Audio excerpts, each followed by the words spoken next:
This is the story of Australia's greatest and most controversial poet. Ernest Malley, or Ern for short, was born in England in March of 1918.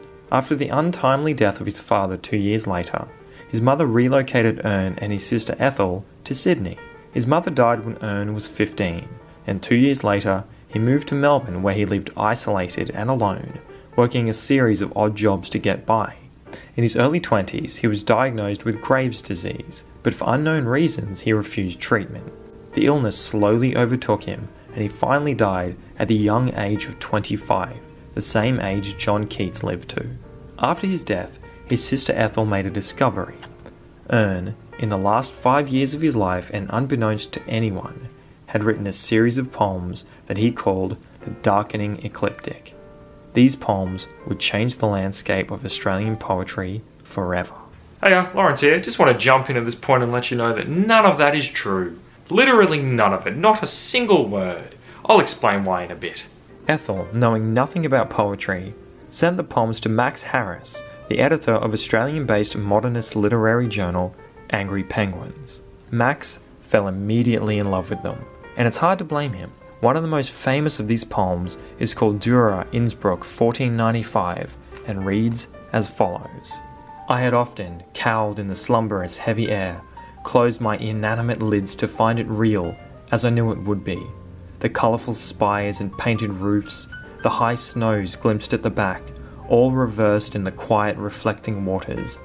Not knowing then that Dürer perceived it too.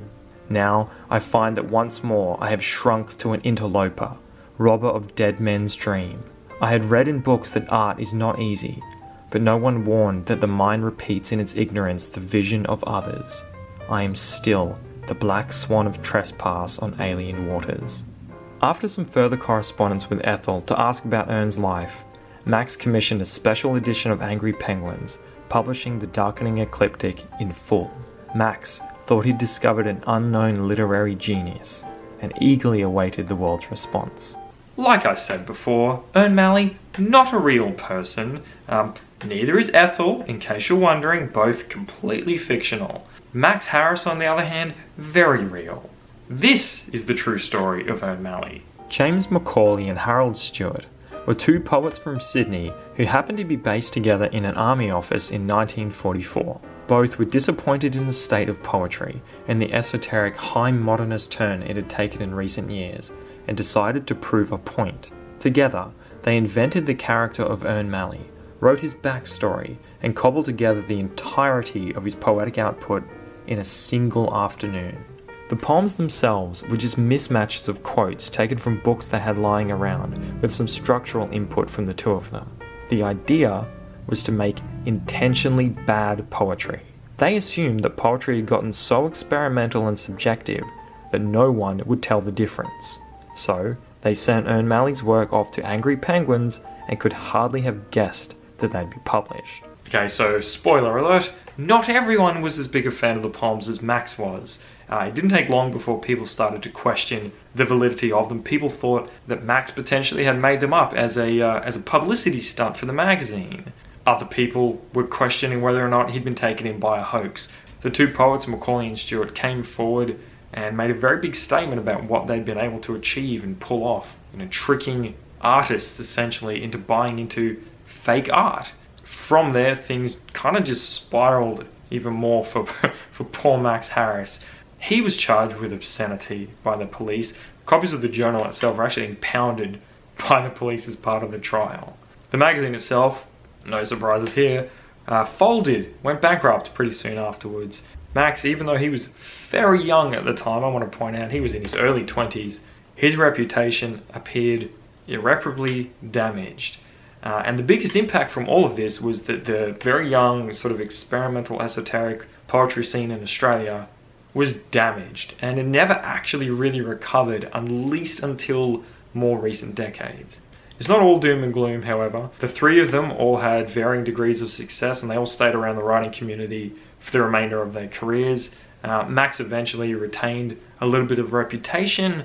He leaned into the controversy and was able to get a little bit of esteem back because of that. But in the end, the controversy itself was so big that it actually overshadowed all three of them and their careers for the rest of their lives. It was essentially what they're all known for. So now you know the story of Ern Malley, you know the hoax, you know what happened. Here's what you don't realize. The poems themselves are excellent. They're actually incredibly good works of art. And I think I can explain why. You would assume that a couple of guys literally making up the worst poetry they can think of would be bad.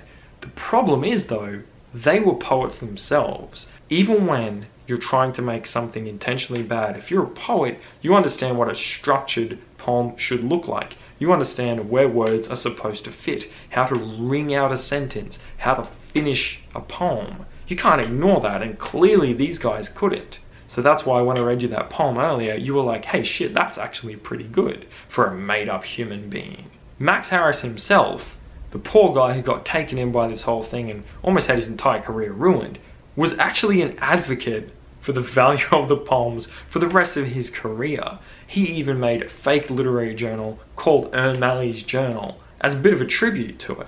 And yes, the story enhances the value, as it tends to do when you have a bit of context behind a person's work.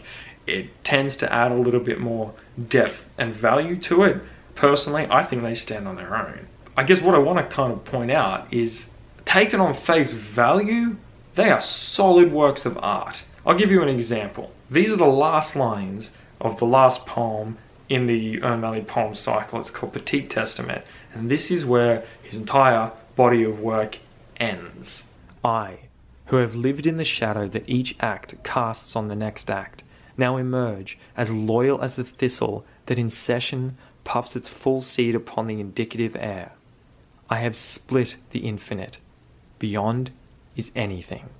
That is good shit right there. That is a solid, objectively good poem. My opinion, of course, but I think it's hard to pass it by. So that's really why I'm making this video, despite the poor lighting and despite all the guerrilla tactics I'm using to get this up.